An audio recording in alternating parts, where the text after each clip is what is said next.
Para los que no me conocéis, mi nombre es Antonio Puentes, llevo 14 meses en BDO, es mi primer evento presencial y me apetecía mucho, ya el año pasado lo hice en streaming. Me han encargado la responsabilidad de desarrollar el área de contencioso tributario, de tax litigation, dentro de la práctica fiscal, y la verdad es que me he encontrado con una firma en la que os puedo asegurar que tenemos una red muy amplia y una cercanía en la que trabajamos muy conjuntamente mis compañeros de fiscal, con Fernando, con Eugenio, con Amparo, con Nacho, en cualquier impuesto cuando tengáis un problema con Hacienda. Yo, dentro de lo que la parte de tax litigation, de contencioso tributario, yo siempre distingo dos partes, ¿no? La que llamo la reactiva, que es cuando hay un problema, pues que nos llamáis, tenéis un problema con Hacienda, y lo que llamo yo la proactiva, que es la que estamos intentando desarrollar, que es decirle a los clientes y a los contribuyentes dónde pueden tener oportunidades de lo que yo llamo el verdadero ahorro fiscal. ¿Por qué lo llamo el verdadero ahorro fiscal? Porque tú ya has pagado el impuesto y entonces te encuentras en una situación en la que le pides a Hacienda la devolución de ese tributo porque contraviene pues, el derecho constitucional o el derecho de la Unión Europea o la jurisprudencia y obtienes esa devolución con intereses.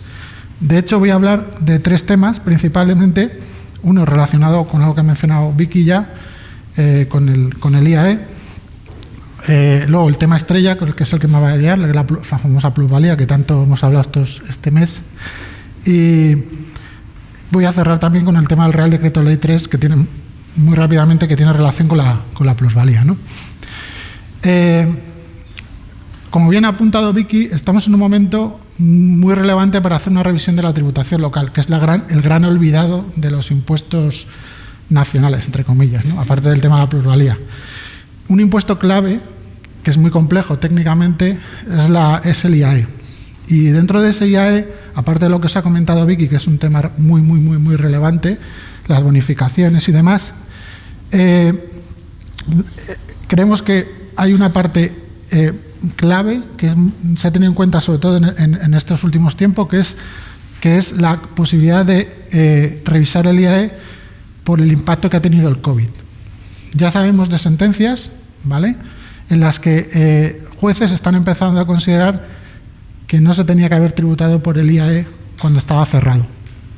Pues, por ejemplo, habrá muchos de vosotros que tengáis tiendas o que tengáis restaurantes o que os afectó el cierre y ya hay sentencias que están empezando a decir que no se tiene que tributar por esa parte. Es cuestión de hacer un análisis, coste-beneficio, no va a ser fácil, porque una cosa son las bonificaciones y otra cosa son litigar, porque aquí hay que pelear, ¿no? O sea, los ayuntamientos están caninos, se ha visto ahora con el tema de la plusvalía, y es así.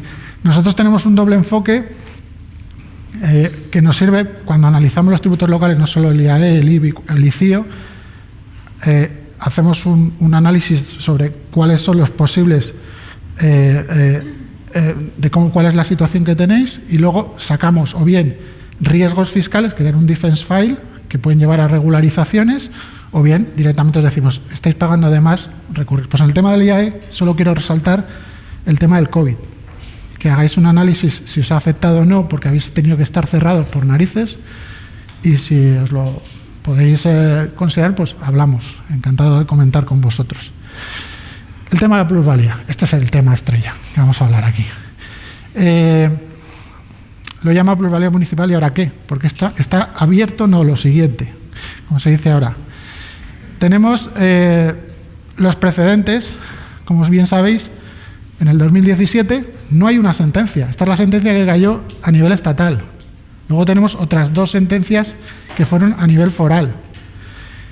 Que lo que venía a decir el Tribunal Constitucional, o lo que vino a decir, es que la plusvalía municipal está mal pedida o está mal exigida al contribuyente cuando se somete en situaciones de existencia, cuando no hay incremento de valor, cuando la diferencia entre la venta y la adquisición, la venta es menor. Esto salió a partir de la crisis. Ya antes, cuando se creó el tributo, existía esta discusión, pero como era un tributo que te hacía gravar la capacidad económica sí o sí con independencia de cuál fuera tu venta, cuál fuera tu adquisición, pues en este caso El Constitucional dijo que la norma era inconstitucional en la medida que hubiera inexistencia de incrementos de valor, ¿vale?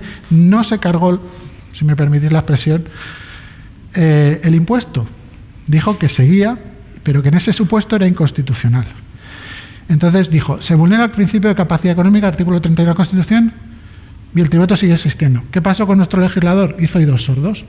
Dejó el marrón, con perdón, a los jueces, a ayuntamientos, y no creó una normativa, una norma. Hubo por ahí un proyecto de ley, una proposición de ley que también, pero no cristalizó en nada, ¿no?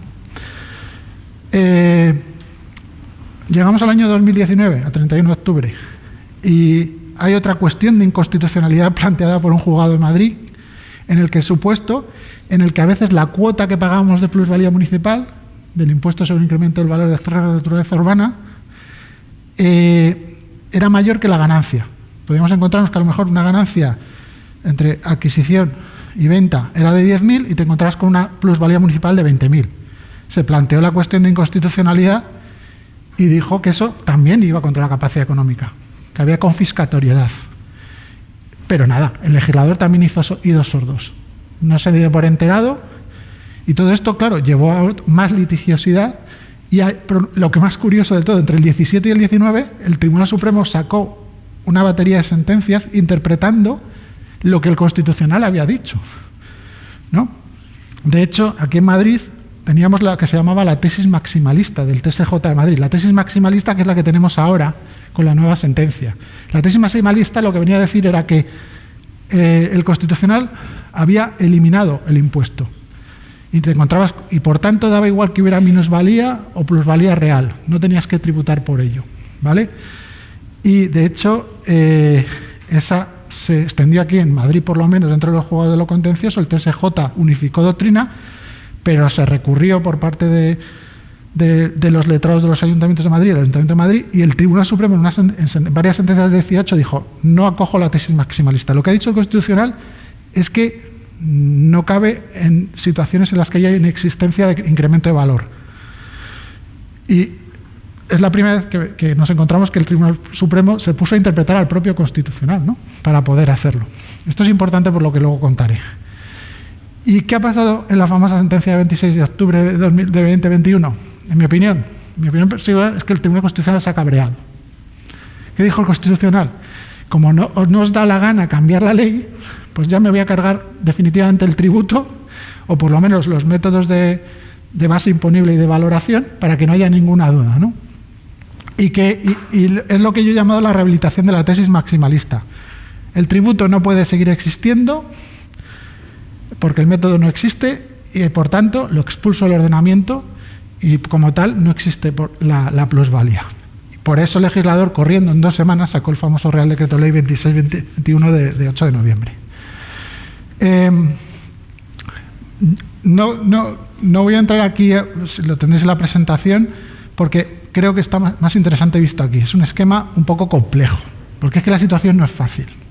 O sea, ya os puedo pronosticar que va a haber una litigiosidad. Nosotros ya hemos recibido de algún cliente una petición de rectificación de autoliquidación posterior al 26 de octubre, una concretamente que hicimos que hizo el cliente el 29 de octubre, y el mismo día que se editó el Real Decreto Ley, el 9 de noviembre, o que se publicó en el BOE, el Ayuntamiento de Salamanca ha dicho que no, que como tienes la limitación de efectos de la sentencia, pues no podemos devolverte. Curiosamente, cuando la sentencia se ha publicado en el Boletín Oficial del Estado del jueves pasado, el 25 de noviembre. Y me gustaría que pasáramos por encima de lo que son las situaciones. ¿Dónde está el problema de todo esto? En la limitación que se ha hecho en el famoso fundamento sexto de la sentencia.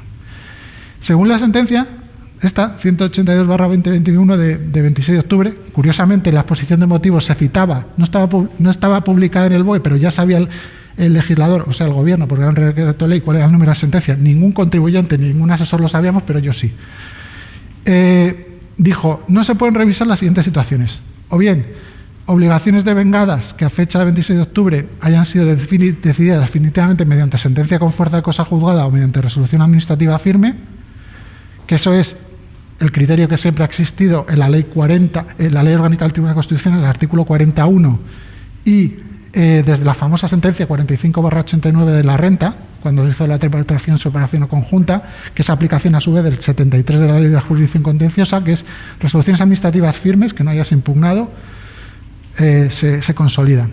Ese era bien, hasta ahí bien. Es el tradicional desde el año 89, el criterio de limitación, o lo que se llama efectos prospectivos de la sentencia del Constitucional. La liquidación provisional definitiva, no impugnadas antes del 26 de octubre, aunque no se hubiese agotado el plazo para ello, un mes, que aquí ya empiezan los problemas, y aquí es donde ya el Constitucional, como muchos autores, incluso magistrados, han dicho, ya se tiró a la piscina. Dijo, autoliquidaciones cuya impugnación, que sabéis que se pueden impugnar vía 123 de la Ley General Tributaria, no fuera solicitada antes del 26 de octubre, cuando sabéis que el plazo normalmente es de 4 años. El sistema habitual en España es la autoliquidación, en sociedades, en renta, en IVA. El plazo de prescripción son 4. Salvo que te comprueben, puedes en cualquier momento iniciar el procedimiento de impugnación de esa autoliquidación. Interrumpes la prescripción para bien y para mal, te pueden comprobar, que es una cosa que mucha gente no valora cuando tiene que hacer esa interrupción de la prescripción. Y aquí el Constitucional se tiró a la piscina y dijo, estos señores, supongo que para evitar un problema financiero importante a los entes locales, porque estábamos hablando de que es el segundo impuesto después del IBI que más supone para los entes municipales. Y entonces, claro, nos encontramos con una situación en la que tenemos una sentencia de 26 de octubre, que no estaba publicada, pero se conocía el borrador, estaba publicada la nota de prensa, pero se había filtrado un borrador antes de que se publicara en la web el 3 de noviembre, un Real Decreto Ley que es de 8 de noviembre, se publica el 9 y entra en vigor el 10, se monta un guirigay de mucho cuidado. Esos días fueron de locura, ¿no? Y nos encontramos con situaciones de lo más variables. Yo lo he dividido en qué pasa con los hechos imponibles del impuesto antes del 26 de octubre. Luego, las de entre el 26 y el 9 lo veremos, y luego a partir del 9. Como sabéis, en nuestro derecho existe en nuestra administración tributaria se puede hacer 2 tipos de gestión del impuesto, en cualquiera. Lo que yo llamo el viejo, que es el que existía antes, que es el de por liquidación. Tú declaras el hecho imponible y luego te liquida la administración tributaria competente. Eso apenas ya existe, existía antiguamente, existe a nivel autonómico en algún impuesto y sobre todo el municipal en este. Y luego el de autoliquidación, que es el tradicional, pues como en renta, sociedades, IVA. Y nos encontramos con diferentes posibilidades, ¿no? Tenemos liquidaciones no impugnadas. Es decir, liquidaciones que hubieran sido notificadas por parte de los ayuntamientos antes del 26 de octubre, estuviéramos en plazo, que es un mes en reposición, y puedes recurrir. ¿Qué hacemos? Pues podemos recurrir, pero solo podemos recurrir alegando la propia sentencia, o podemos alegar otros motivos diferentes. Hay autores y hay compañeros que dicen que puedes recurrir en base a fundamentos diferentes a los de la sentencia, la razón por la que se ha anulado la sentencia, ¿no? Por el método de cálculo, porque es incorrecto, es inconstitucional. Eso es muy discutible.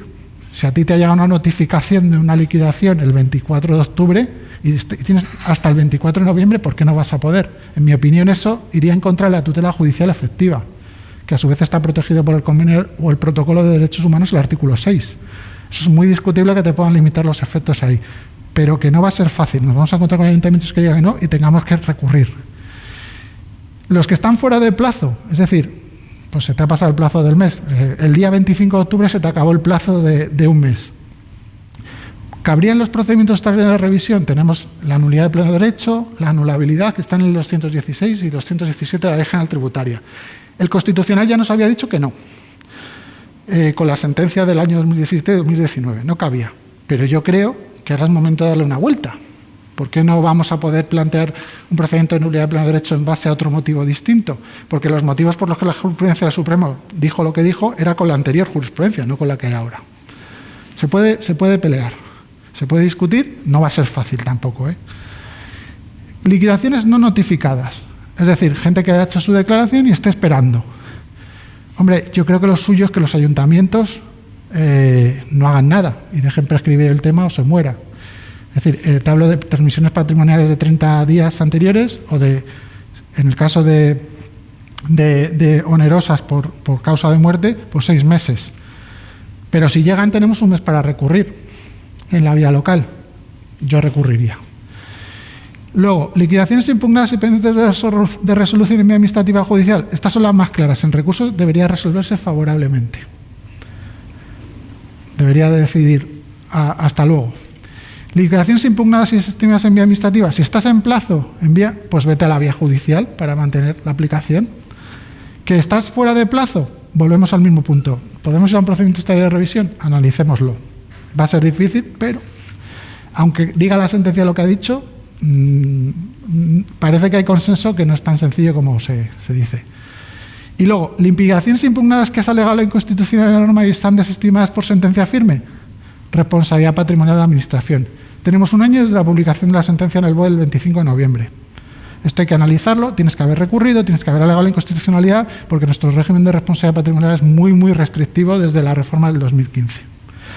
En cuanto a los sistemas de autoliquidación, muy parecido, salvo en el caso de autoliquidaciones no impugnadas. Para mí, aquellos que sean firmes, es decir, hayan pasado los 4 años de prescripción, son los que más difícil lo tienen. En todos los demás casos se puede estudiar, pero aquellos que hayan ido por el sistema de autoliquidación que esté prescrito, van a tener cerrada la vía de recurso. Luego, ¿qué pasó entre el 26 de octubre y el 9? Entre el 26 de octubre, que es cuando se supo la sentencia, y el 9, que es cuando se publicó en el Boletín Oficial del Estado el nuevo Real Decreto Ley, mucha gente preguntaba qué hacer. ¿Vale? Esto estoy hablando en pasado porque esto lo teníais que haber hecho.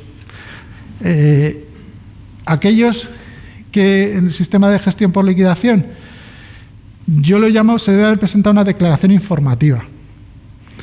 Es decir, una especie como de, oye, me he limitado he tenido esta operación, digo dentro del plazo, ¿no? Dentro del plazo del mes. He tenido esta operación, ha salido esta sentencia, lo que pasa es que estabas alegando una sentencia que no estaba publicada en el BOE. Era un poco gracioso. Y algunos contribuyentes lo han presentado y están esperando a ver qué les dicen los ayuntamientos. Si el ayuntamiento notifica la liquidación, dentro de ese plazo, mi recomendación es que se recurra. Porque, evidentemente, la sentencia no estaba publicada en el BOE, y como dice el 38 y el 164 38 de la Ley Orgánica del Tribunal Constitucional y el 164 de la Constitución, no tenía efectos de cosa juzgada generales para todos los ergaones, para todo el mundo. Y cuando es por autoliquidación, aquí se plantea un debate. Presentamos una autoliquidación con base y cuota cero, porque no se puede determinar la base imponible. Era una posibilidad. En mi opinión, se podía presentar o no se podía presentar, o es la misma autoliquidación, pero un escrito explicándolo muy bien. Porque realmente lo que había hecho en la sentencia es expulsar, o lo que estaba haciendo, porque todavía no lo sabíamos hasta el 25 de noviembre, era expulsarlo. Y se podía presentar ese escrito con esa autoliquidación con base y cuota cero. Si te inicia una comprobación y termina en una liquidación, también la impugnas. ¿De acuerdo? Y luego, ¿qué ha pasado después del 9 de noviembre? Ya tenemos un nuevo Real Decreto Ley. Pero lo que sospechábamos, que se filtró también, es que parece que iba a tener carácter retroactivo a operaciones anteriores, como pasó con la normativa foral, y no fue así. Es decir, entró en vigor para todas las operaciones de hechos imponibles a partir del 10 de noviembre, que ha establecido varios métodos de cálculo, el objetivo y el real. El objetivo, que es muy parecido al anterior, no voy a entrar en detalles porque no tenemos tiempo, si queréis pues hablamos o comentamos en otro, y el real, que es que puedas probar efectivamente que ha habido plusvalía. Crea un supuesto de no sujeción si consigues acreditar el decremento de valor, ¿no? Está pendiente de desarrollo por la transitoria, da 6 meses. Aquí en Madrid tenemos un ayuntamiento que ya es pionero, ya ha sacado un proyecto de ordenanza para regularlo, que es el de Colmenar Viejo. Si vais al ayuntamiento, la web es el primero de España que lo va a regular enseguida. La cuestión que se plantea sobre esto es, otra vez, si esta nueva norma es inconstitucional, porque la ha aprobado por Real Decreto Ley, que ya sabéis que eso está siendo muy discutido, y luego El método objetivo me recuerda mucho al método anterior. ¿Hay una verdadera capacidad económica ahí en esa cuestión? Es decir, hay que darle vuelta también a que realmente si hay una capacidad económica real, porque también utiliza un método presuntivo. ¿Se ajusta realmente a la jurisprudencia constitucional? Ya veremos. Lo que yo tengo muy claro es que también se van a impugnar muchas plusvalías con este Real Decreto Ley, simplemente por el mero hecho de que está regulado por Real Decreto Ley. Ya, si miráis la exposición de motivos, le dedica más tiempo a justificar por qué está por Real Decreto Ley que por norma. Y aquí hay una cuestión muy interesante que me gustaría mencionar. Las normativas forales, País Vasco y Navarra. Como sabéis, tienen competencias legislativas propias. Pues bien, el legislador de allí, las diputaciones forales de estas zonas, su normativa la tienen ajustada a las sentencias anteriores, pero no a la nueva. Entonces, mientras no se cambie esa normativa, toda plusvalía que se pague en País Vasco y Navarra, dado que reproduce la legislación anterior no adaptada, podría ser potencialmente inconstitucional. Lo que pasa es que no puedes invocar la sentencia del Constitucional. Tienes que iniciar el proceso hasta que algún juez de esos países, de esas zonas, plantee una cuestión de inconstitucionalidad, que tiene muchas posibilidades porque, evidentemente, lo que hacen las normativas forales es copiarlo. Y ya termino. Precisamente en relación con esto, conocéis que ahora mismo hay un Real Decreto Ley, el 3/2016, ya se anuló el 2/2016, que son los pagos fraccionados, por sentencia de 1 de julio de 2020. Pues bien, la Audiencia Nacional, en marzo de este año, ha vuelto a plantear cuestión de inconstitucionalidad en relación con el 3. ¿Vale? Se centra en la inconstitucionalidad sobre la base de la utilización del Real Decreto Ley. Pero hay más cuestiones que tratar.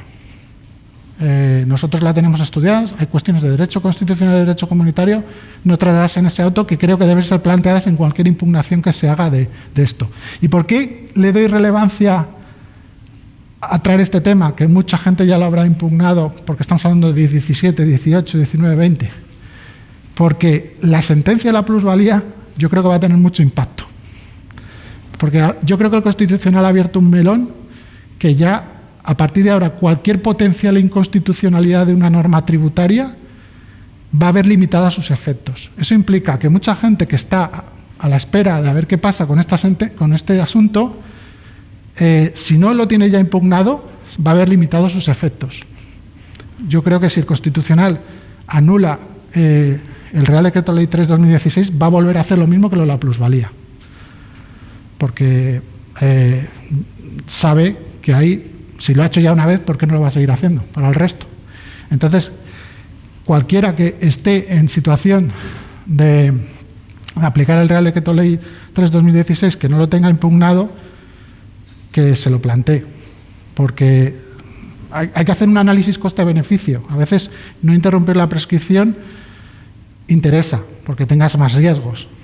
Pero también tenemos que tener en cuenta que si no lo interrumpimos y hay una sentencia del Constitucional en cualquier momento a resultas de la cuestión de inconstitucionalidad de la Audiencia Nacional, nos podemos encontrar con que aquellos que no lo hayan recurrido y está esperando, pues ven perdidos sus derechos. ¿Vale? Es lo que se llama en la jerga comunitaria el protective claim o prophylactic litigation, que es cuando algo puede ser potencialmente contrario al derecho constitucional o al derecho comunitario, recurra para salvaguardar sus derechos. Y con esto termino, no sé si habrá más preguntas, no sé si habrá preguntas. Quería aprovechar la ocasión para darles las gracias de nuevo por haber estado aquí en este evento presencial.